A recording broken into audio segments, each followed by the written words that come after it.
Y pues realmente yo en mi casa no hubiera abierto nunca los ojos y nunca me hubiera dado cuenta de lo que realmente necesitaba, porque mis papás cubrían muchas de mis necesidades. Y Dios fue misericordioso porque no me quitó mi familia, sino simplemente me trajo a otro país donde estuve solo y pude ver.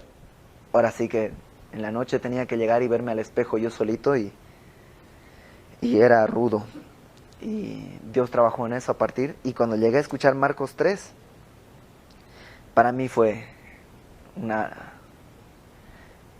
Coca-Cola helada en la mitad del desierto. O sea, fue increíble. Y bueno, vamos a terminar hoy el capítulo. Y una de las cosas que yo tenía en mi vida en ese momento era que el propósito de mi vida era ser ateo. O sea, el propósito de mi vida era ser ateo. Yo siempre digo que soy un ateo derrotado. Quería ser ateo. Eso era lo que yo más quería. Y en ese camino pues había blasfemado muchas veces. Había muchas veces sin querer y muchas veces deliberadamente había blasfemado. Y yo tenía un amigo que él asistía a una iglesia mormona. Y un día le pregunté, oye, ¿hay algún pecado que Dios no puede perdonar? Y me dijo, sí, hay dos. Le dije, ¿dos? Sí, ¿cuáles? Me dijo, el asesinato y la blasfemia. Y le dije, ¿y qué tal si alguien es un asesino y pues de pronto después se arrepiente y todo? ¿Qué va a pasar? Pues ya, Dios no puede perdonar ese pecado y se va a ir al infierno. Entonces yo, pues dentro de mí vivía con esto de que yo había blasfemado. Yo había blasfemado y sabía que había blasfemado, entre otras muchas cosas que sabía que había hecho mal. Y este capítulo habla precisamente de eso. Y vamos a detenernos ahí en qué es la blasfemia, qué quiere decir y es perdonada por Dios o no. Y vamos a empezar en el versículo 20 del capítulo 3. La semana pasada vimos a Jesús haciendo un milagro en sábado, restaurándole la mano a un hombre que tenía la mano seca, si recuerdan esa imagen y todo eso. Y luego lo vimos escogiendo a sus discípulos, orando. Antes, se me olvidó decir algo. Jesús vimos que está enojado.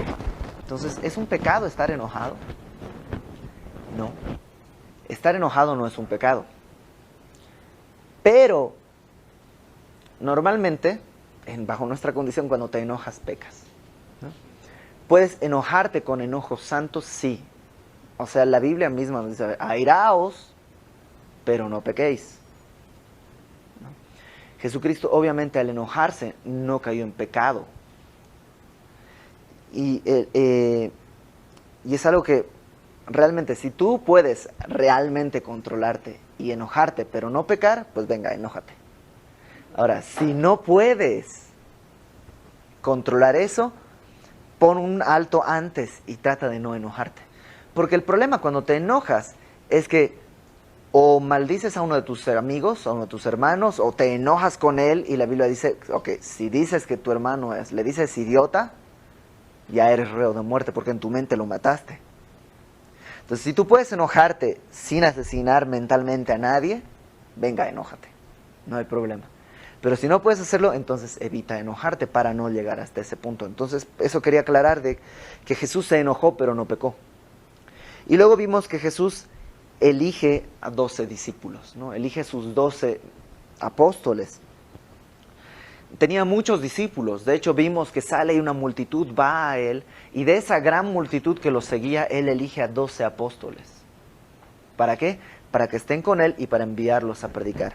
Y ahí vimos unas características de los apóstoles y nos quedamos ahí. Verso 20, dice, y se agolpó de nuevo la gente, de modo que ellos ni aún podían comer pan. O sea, ¿qué es lo que sucede? De pronto está Jesús en la casa nuevamente y empieza a llegar gente, y llega tanta gente que ya ni puede comer Jesús. Y el verso 21 dice, cuando lo oyeron los suyos, y cuando dice los suyos se refiere a su familia, a la familia de Jesús, sus hermanos, su madre. Cuando lo oyeron los suyos, vinieron para prenderle porque decían, está fuera de sí. Y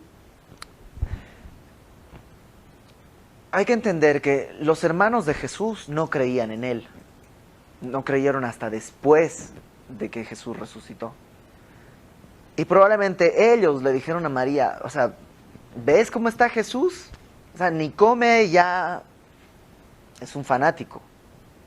Y no sé si te ha pasado eso a ti, que luego la gente dice, bueno, Dios está bien, pero pues todo tiene su tiempo, o sea, ya eso es fanatismo, o sea, ya ni comes por leer la Biblia. Y acusaron a Jesús, o sea, su familia. Si tu familia no te entiende, que de pronto tú dices, es que ¿qué quieres que haga? Ya le entregué mi vida, o sea, estoy enamorado de Jesús. ¿Por qué se sacan de onda? Si mis pensamientos son para Jesús, si mi dinero es para Jesús, si mis recursos, si mi talento, ¿por qué dejaste tu carrera? Pues porque es Jesús. Álvaro López, baterista de Torre Fuerte, que es una de las cosas que contaba. Yo estaba estudiando batería con Álvaro López cuando escuché este mensaje. Y Héctor hablaba de Álvaro López, que él era baterista de Luis Miguel.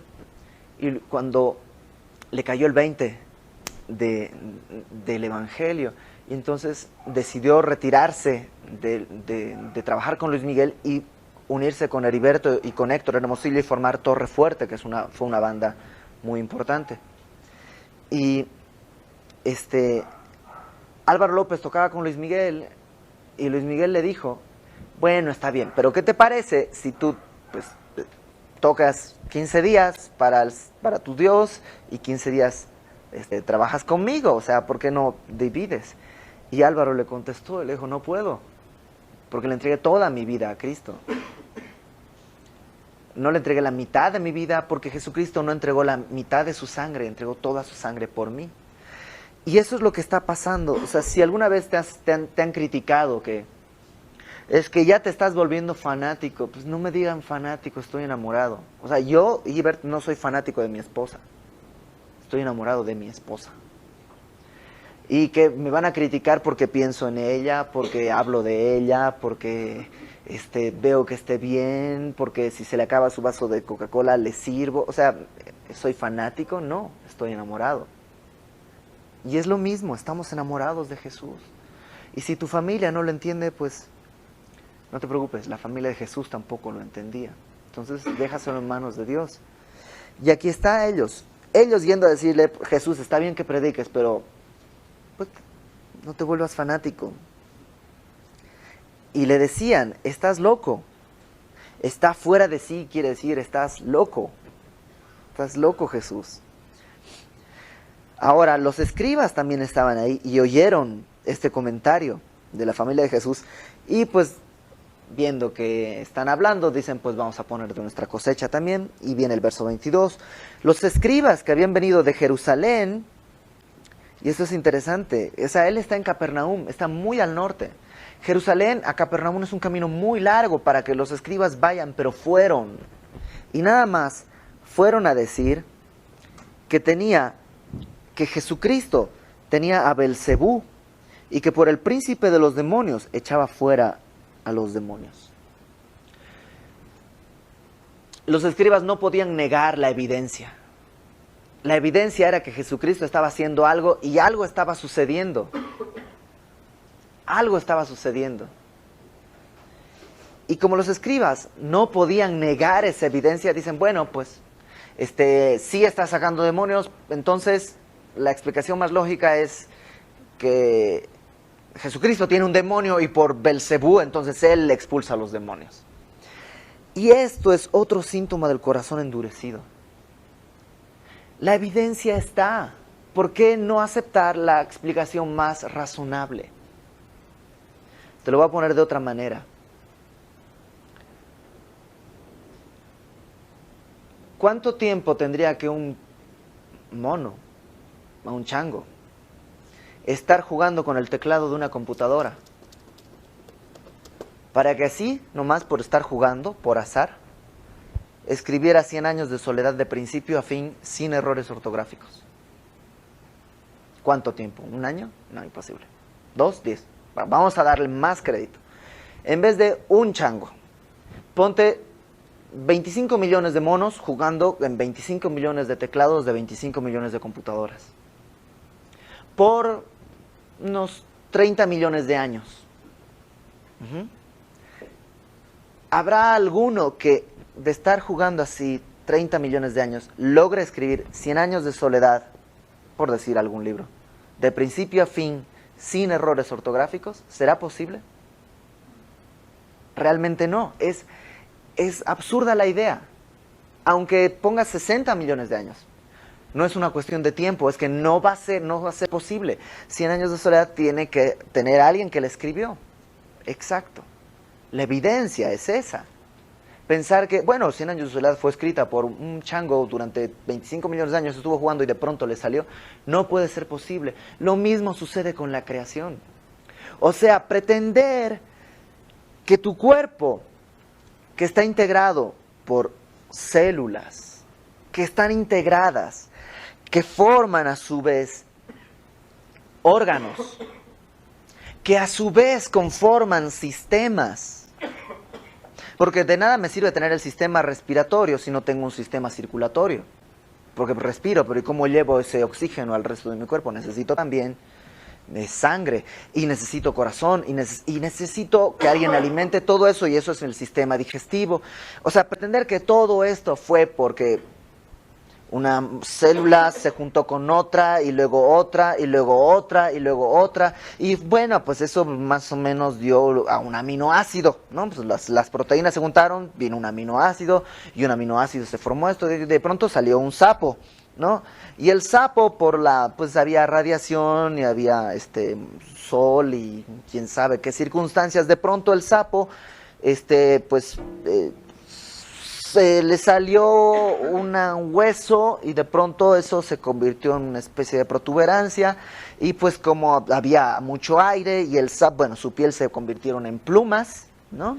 Y aparecen ya los pájaros y bla bla bla bla bla bla bla bla bla bla, y de pronto nació el chango, y del chango nació el hombre. Y el hombre tiene pensamientos. O sea, ¿realmente es cierto esto?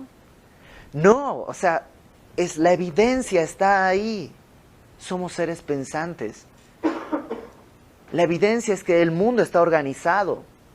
¿Qué explicación quieres darle? Una explicación como la de los fariseos, de que tengo la evidencia y pues la explicación será, tiene demonio. Esa es la evidencia, el mundo está organizado. ¿Cuál es la explicación? ¿Azar? Eso es solamente un síntoma de un corazón endurecido. Y eso es lo que ellos están diciendo. No pueden negar la evidencia, entonces buscan una explicación, pero no la explicación lógica, sino una explicación que a ellos les convenga. Hola. Y habiendo, verso 23,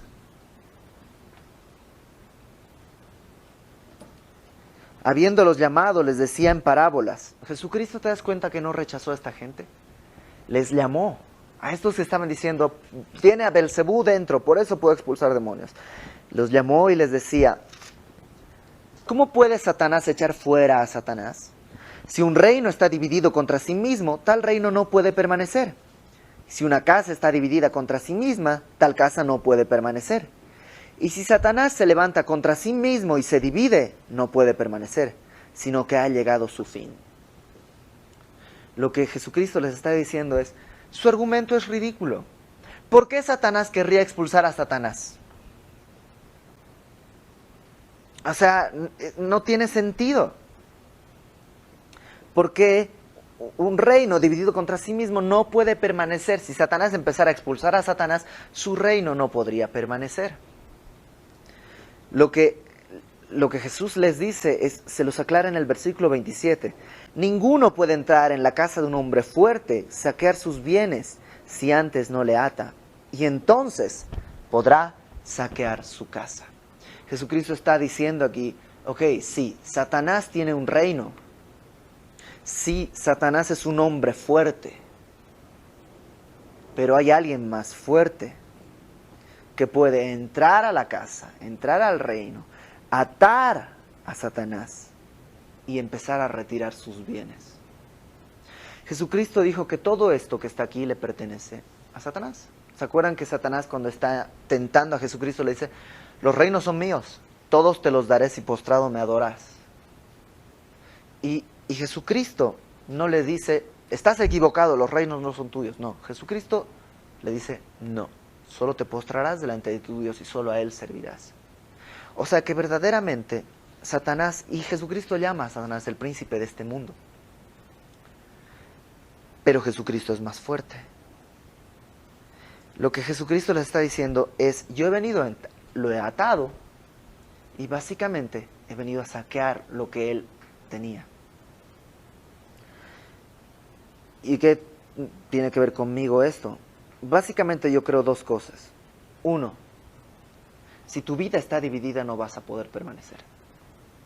Porque es el mismo principio. Si tú tratas de vivir con un pie en el mundo y un pie en el Evangelio, no vas a poder sobrevivir. Un reino dividido contra sí mismo no puede sostenerse. Una casa dividida contra sí mismo no puede permanecer. Si tu vida está dividida en, pues sí creo esto de Dios, pero esto también creo de Jean-Paul Sartre, o sí creo esto de la Biblia, y pues también Mariano Osorio tiene, pues dice cosas ciertas. Y si crees un poco a Jesucristo y un poco a Osho, y si crees un poco a Jesucristo y un poco a, no sé, a astrología, a Walter Mercado, Jaime Maussan, cualquiera de estos, o sea, si crees medio y medio, no va a permanecer. No se puede. O sea, si crees JJ Benítez y el caballo de Troya, y crees en la Biblia, no puede ser. La Biblia es una sola verdad. Y si tu vida está dividida, no va a permanecer. Entonces, lo primero que yo veo acá es, ¿sabes qué? No dividas tu vida. ¿Se acuerdan? No sé si estaban, hace unos meses me tocó predicar Josué 24, cuando él dice: servid a Dios con integridad. Y esto habla, la palabra integridad habla de una sola pieza, una sola cosa.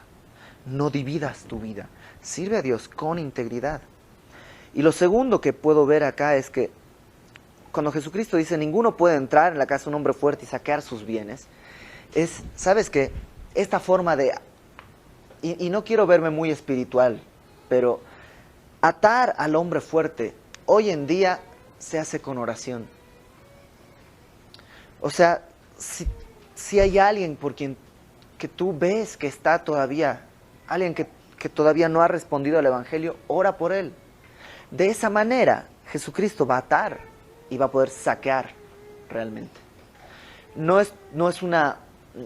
estoy diciendo que tienes que empezar a decretar, entonces decreto o declaro que en el nombre de Jesús esta persona ya es salva. Eso no es.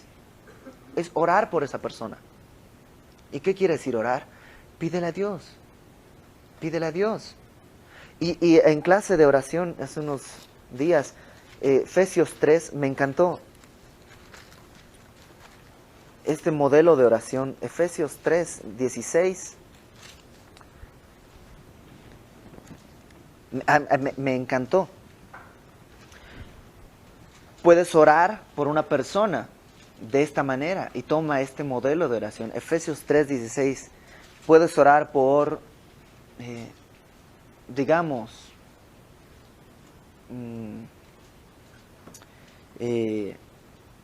José. No sé si conoces a algún José, la persona que tú quieras.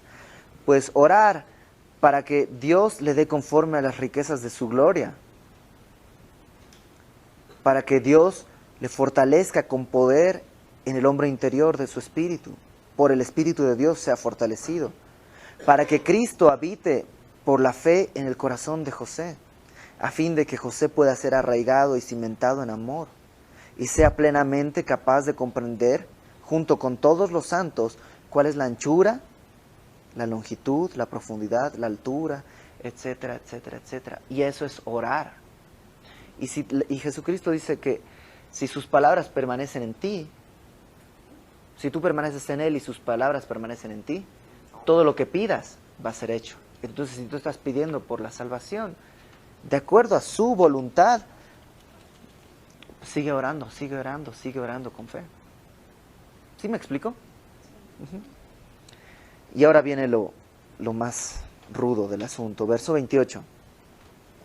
Y Jesucristo les dice, de cierto os digo, que todos los pecados, ¿cuántos? Todos los pecados, serán perdonados a los hijos de los hombres, y las blasfemias, cualesquiera que sean. Cuando llegó esta parte de la prédica, dije, wow, o sea, sí estoy perdonado, sí blasfemé, pero sí estoy perdonado. Todos los pecados, primera de Juan 2:2.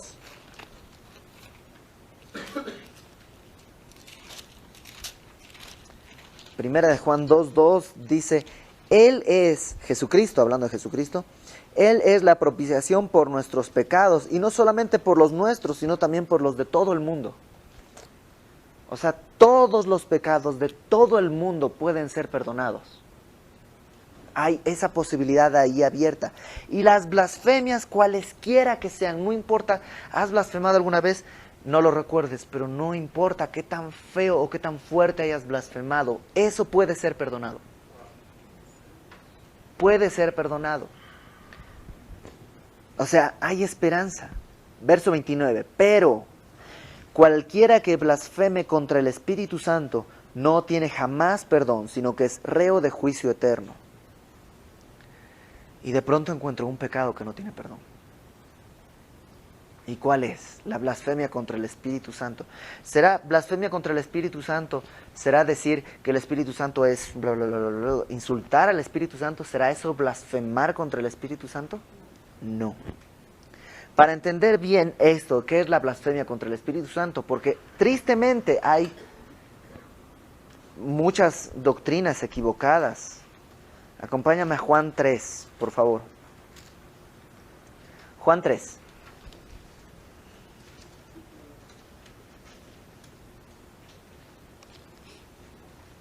Juan 3, versículo 17. Juan 3, 17. Dice, porque no envió Dios a su Hijo al mundo para condenar al mundo, sino para que el mundo sea salvo por Él. Entonces, ¿cuál es el propósito de Jesucristo? Que el mundo sea salvo por Él. Él vino a salvar al mundo, no vino a condenar al mundo. Entonces, me queda bien claro que Jesucristo vino para eso. ¿Cuál será entonces la blasfemia? La blasfemia está en la segunda mitad del versículo 18 y el versículo 19. El versículo 18 de Juan 3 me dice, el que en Él cree no es condenado, pero el que no cree ya ha sido condenado porque no ha creído en el nombre del unigénito de Dios. Esa es la blasfemia contra el Espíritu Santo. El no creer en el nombre del unigénito Hijo de Dios. Esta es la condenación, que la luz vino al mundo y los hombres amaron más las tinieblas que la luz, porque sus obras eran malas. La blasfemia contra el Espíritu Santo no es algo que tú digas, no es algo que tú hagas, porque todo eso está siendo perdonado, porque Jesucristo vino a perdonar todo eso. La blasfemia contra el Espíritu Santo, acompáñame a Juan 16.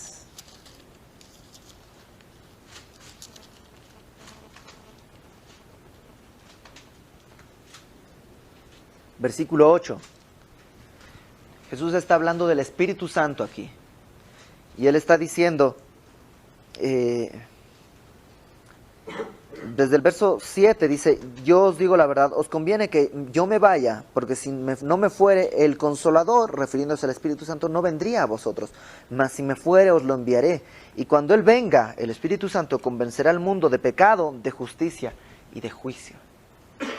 La blasfemia contra el Espíritu Santo es no oír cuando Él te está convenciendo de pecado. Es rechazar al Espíritu Santo cuando el Espíritu Santo viene a tu vida a decirte, eres un pecador.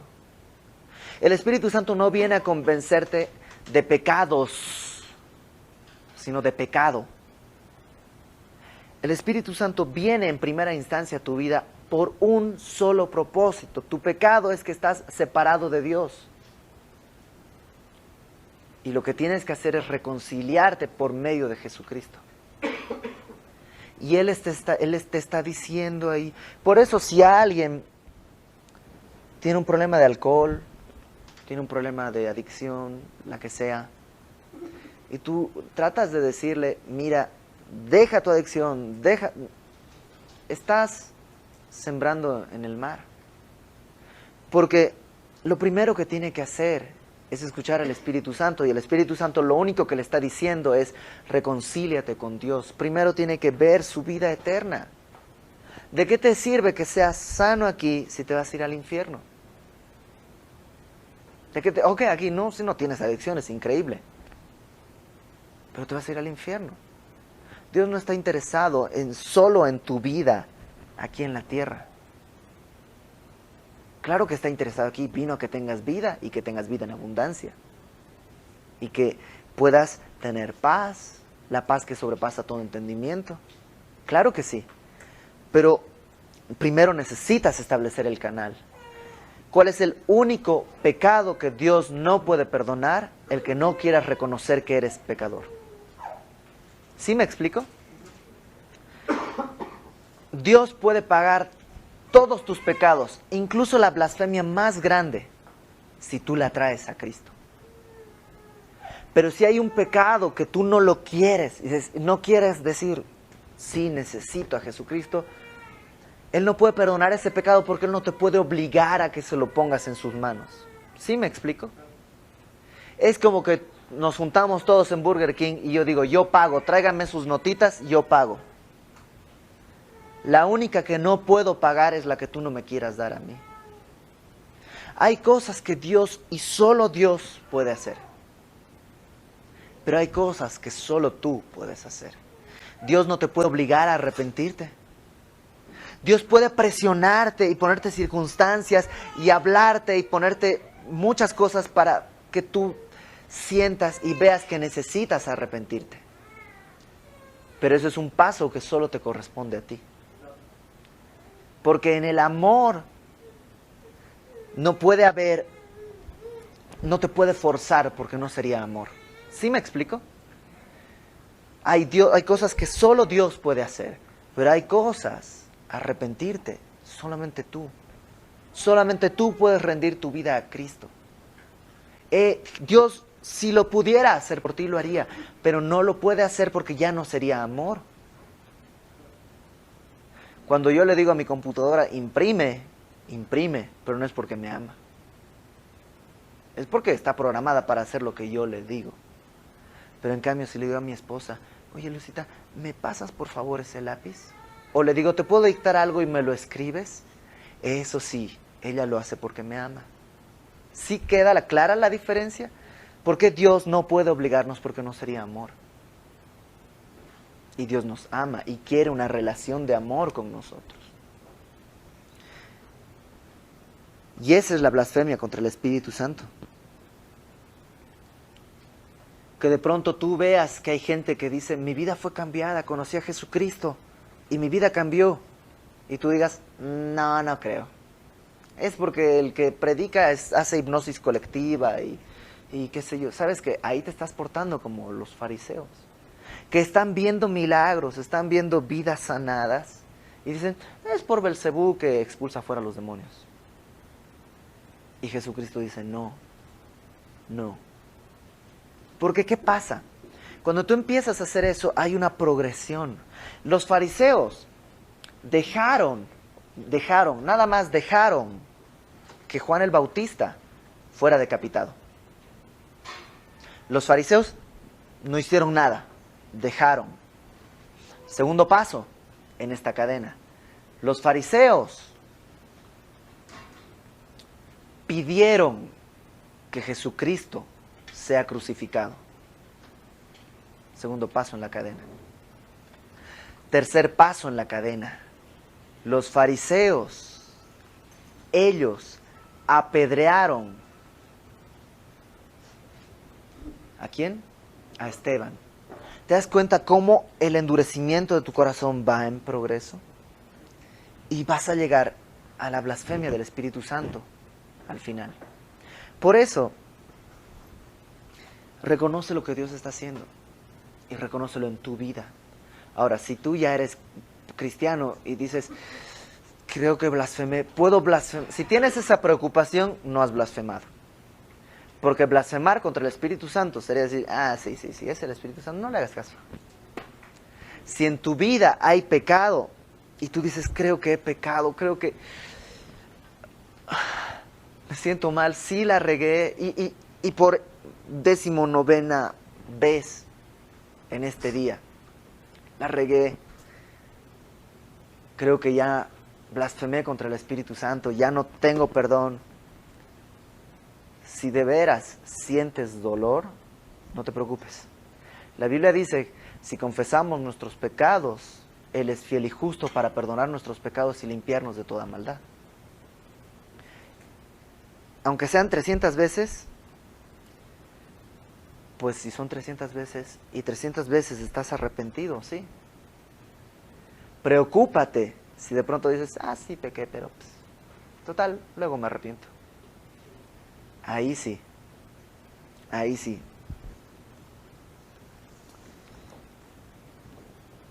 Verso 31. Vienen después sus hermanos, regresa a la escena esta en la que sus hermanos y los suyos habían venido, que estábamos viendo en el versículo 21. Vienen después sus hermanos y su madre, y quedándose fuera, enviaron a llamarle. Y la gente que estaba sentada alrededor de él le dijo, tu madre y tus hermanos están afuera, y te buscan. Él les respondió diciendo, ¿quién es mi madre y mis hermanos? Y mirando a los que estaban sentados alrededor de él, dijo, he aquí mi madre y mis hermanos. Porque todo aquel que hace la voluntad de Dios, ese es mi hermano y mi hermana y mi madre. Y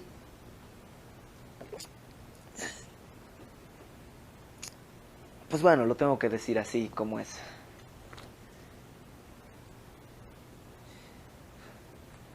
No tiene nada que ver la genealogía física o humana de Jesucristo en el ministerio que Él tuvo que venir a hacer.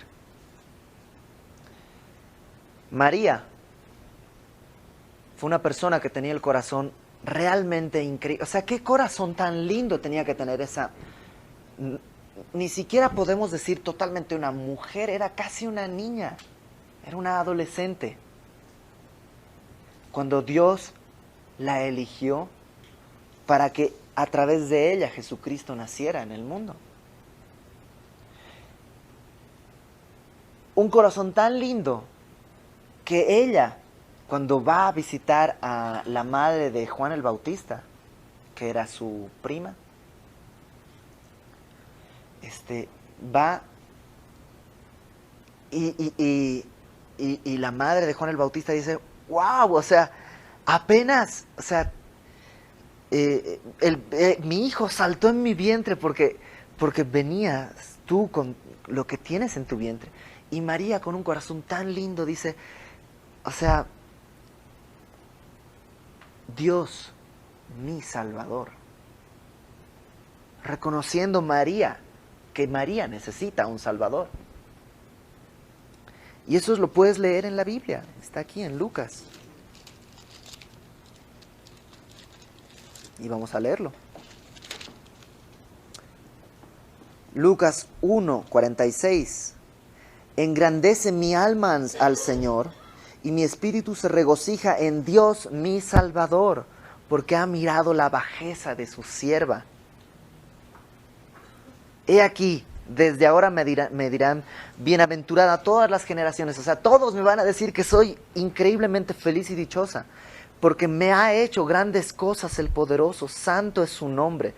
O sea, qué corazón de María, qué María tan hermosa. Pero, Cuando Jesucristo tiene que definir su familia, Él dice, mi familia son todos los que, ¿qué? Hacen la voluntad de Dios.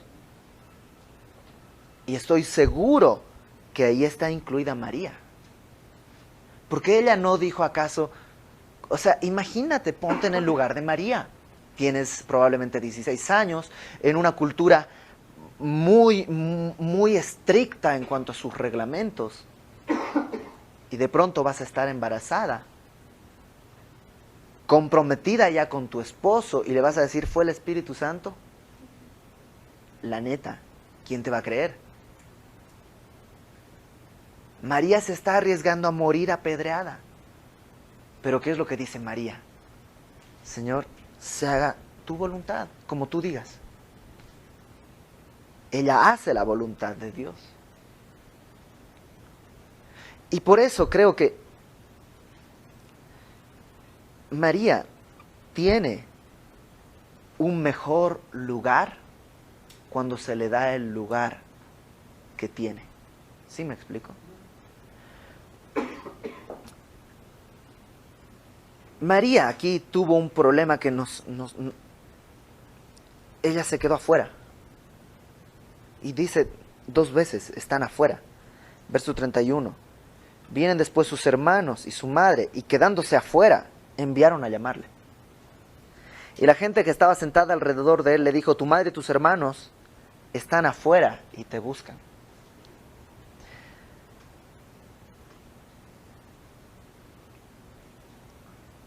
Tenemos entrada directo. Dice Hebreos, entremos confiadamente al trono de la gracia. Jesucristo dijo, yo estoy con vosotros todos los días. O sea, tenemos contacto con Jesucristo todos los días, a cada instante, cuando tú lo decidas.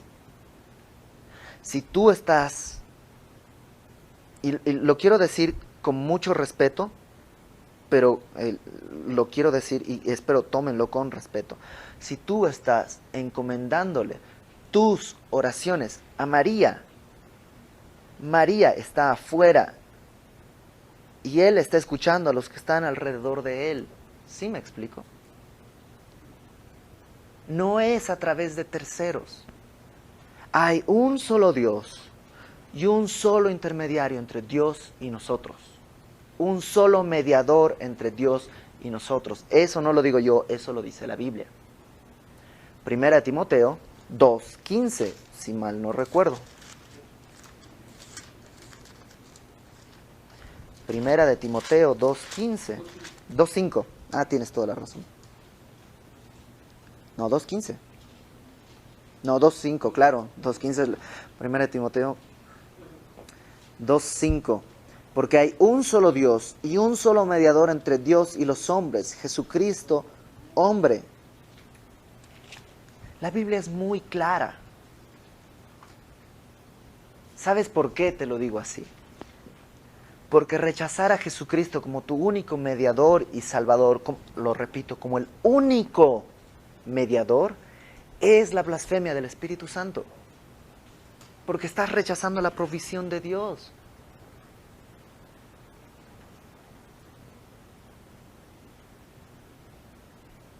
Ahora, ¿qué estoy diciendo? ¿Que los católicos que creen en María se van a ir al infierno? No, no estoy diciendo eso. De ninguna manera. De ninguna manera y bajo ninguna circunstancia. Esto no se trata, y lo vimos la semana pasada, no se trata de inscribirte en una religión. No se trata que eres católico, al infierno, cristiano, al cielo.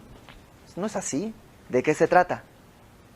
De una relación personal con Jesucristo. Seas católico, cristiano o lo que sea, estás en el mismo nivel.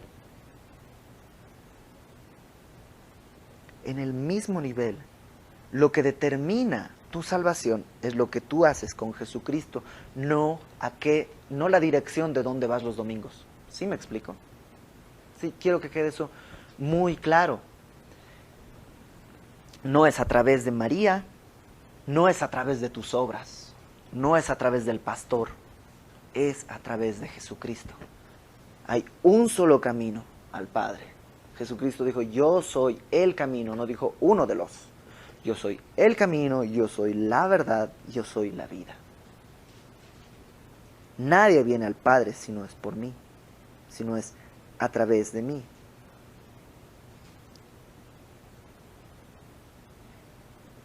Y creo que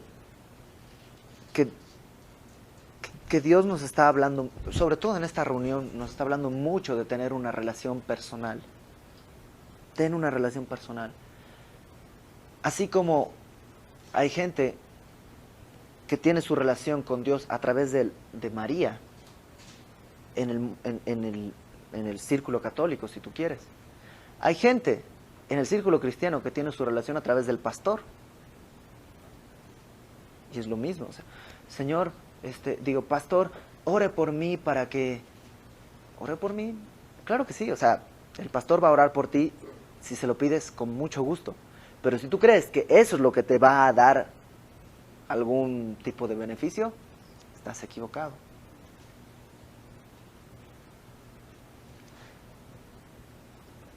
Dios quiere una relación con nosotros, personal, individual, uno a uno. Y lo que digo es que la blasfemia contra el Espíritu Santo realmente es difícil de cometer. Tienes que decidir a cometerla. Tienes que decidir. En vez de decidir eso, mejor decide tener una relación con Jesucristo. El Espíritu Santo dice que está aquí para convencer al mundo de pecado, de justicia y de juicio. Si tú ya has reconocido que eres un pecador, si tú ya has... Santiago 1.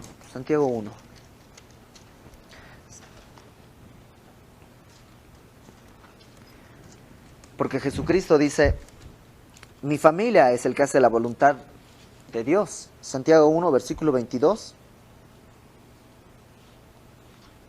¿Ya están ahí? Dice, sed hacedores de la palabra, no tan solamente oidores. Porque si estás haciendo eso nada más, lo único que haces es, que dice ahí, engañándoos a vosotros mismos. Porque si alguno es oidor de la palabra, pero no hacedor de ella, este es semejante al hombre que se considera en un espejo su rostro natural. Porque él se considera a sí mismo y luego va y olvida cómo era. O sea, te ves al espejo y dices, órale, me salió un barro aquí del tamaño del Popocatépetl. Y dices, órale. Y bueno, te vas y estás en la calle y te olvidas que tienes ese barro y te sientes muy galán, ¿no? Y ahí andas en la calle muy galán y te olvidaste cómo eras. Eso es el que es oidor nada más. Pero no acaba ahí. Verso 25. Mas el que mira atentamente en la perfecta ley. O sea, si hay una perfecta ley, hay una ley imperfecta también. ¿Cuál será la imperfecta? La ley imperfecta es la de la religión, cualquiera que sea. El tienes que hacer, o no tienes que no hacer. Esa es la ley imperfecta. La perfecta ley es la de la libertad. Y persevera en ella, en la ley de la libertad, no siendo oidor olvidadizo, sino hacedor de la obra. Este será bienaventurado en lo que hace. ¿Y cuál es la perfecta ley? La de la libertad. Yo estoy seguro que es la libertad que tenemos hoy de entrar al trono de la gracia. Perseverar en esa libertad que tenemos, de entrar día a día en comunión con Dios. Y mientras perseveramos en esa ley, en esa libertad, de poder entrar a confesar nuestros pecados, a echar toda nuestra ansiedad sobre Él, a recibir instrucción, a pedir sabiduría. Mientras hacemos eso, Él va a ir transformándonos en esta relación.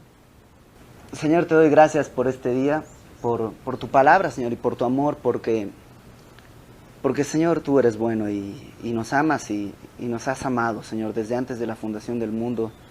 Tú estabas pensando en nosotros para darnos, Señor, el regalo de la vida, Señor, que tú tenías preparado para nosotros, Señor. Te doy gracias, Padre, porque aún nuestro pecado no te sorprende, Señor, porque tú sabías que íbamos a fallarte y aún así nos has llamado, nos has elegido y nos has buscado una y otra vez. Yo te quiero rogar, Señor, que de los que estemos aquí, Señor, no haya ningún corazón endurecido, que no haya ningún corazón que pueda atribuir a otras fuentes las cosas que tú estás haciendo, Señor, las vidas que tú estás rescatando, Señor. Que nadie endurezca su corazón para decir, fue suerte. Que nadie endurezca su corazón para decir que fue cualquier cosa distinta a ti. Porque todo don perfecto, todo don viene de ti, Señor, el Padre de las luces. Toda cosa buena, toda buena dádiva, todo don perfecto hemos recibido de ti, Señor. Desde el aire que respiramos, Señor, hasta los pensamientos que cruzan nuestra mente, todo viene de ti. Señor, que no endurezcamos nuestros corazones, sino que, por el contrario, podamos postrarnos y entregarnos a ti y estar contigo, Señor, tener esta relación contigo día a día. Pon hambre en nosotros, hambre de tu palabra, y enséñanos, te lo ruego, Señor. Lleva a mis hermanos con bien a donde quiera que vayan, Señor, y sé con ellos todo el resto que queda de la noche, Señor, y todo el día de mañana y el día siguiente, Señor. Provee para las casas de cada uno de mis hermanos, de acuerdo a tu misericordia, y por sus familias también te pido. En el nombre de Jesús. Amén.